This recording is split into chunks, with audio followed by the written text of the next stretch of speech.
بەرەوەی ئەو کاتەی بۆ من دیاری کرابوو بەرەو کۆتاییەکێ بە دەقێکی کورتی خۆم کۆتایی بە ئێوارە کۆڕەکەیانم هیوادارم ئاسوودە بوو بن. لەم دەقەدا ناوی فریشتەکانی ئازادیم هێناوە. مەبەستم لە وڵاتانی براوەی جەنگی جیهانی یەکەمە، بە تایبەت بریتانیا و فەڕەنسا. لە دوودێڕی کۆتاییشدا هەست بە وتەیەکی گەورە دۆستی کورد ئیسماعیل بێشکچیەکەن، نیشتیمانی من.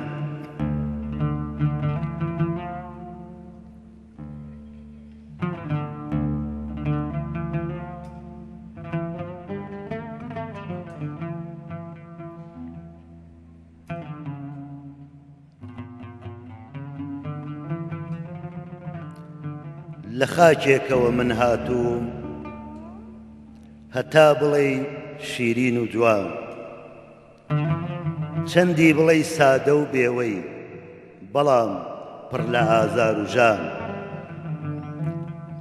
هەرچی جۆری برین هەیە تێی کراوە، چی شێوازی ئەشکەنجەیە ئاشنایەتی.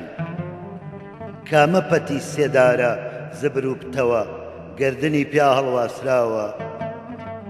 لە پیشەک و لە گولە و تۆپ هەرچی هەیە لەسەر زەویەکەی تەقیوە و بەجەستەیدا چزێنراوە. هەموو جۆرە چەک و چۆڵێک لێرە ئەزمموی بینیوە، هەرچی هاتووە پارچەیەکی لێ دزیوە.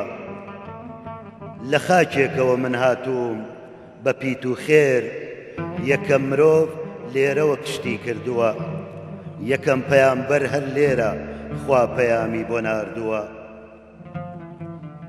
ئەم خاکەی من لە گێژاوێکی مێژوودا، لە شێتیەکی جیهانە کە فریشتە نەوتخۆرەکانی ئازادی نەخشەی تازەی خۆیان دانا. وەکو جەستەی پڵنگێکی لە داواگیر سادەیی کردی بە نێچیر.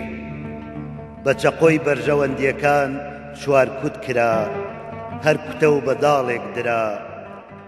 لەو دەمەوە خوێنە و دەتکێ لە ملاشەیە، ساتێ بنکەڵبەی گورگانە، ساتێ ژێرچنگی واشەیە.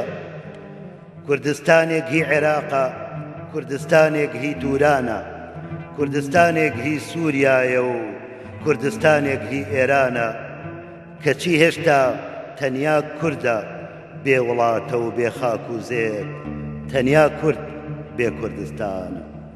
زۆر سپاس بۆ گوێگرتنتان.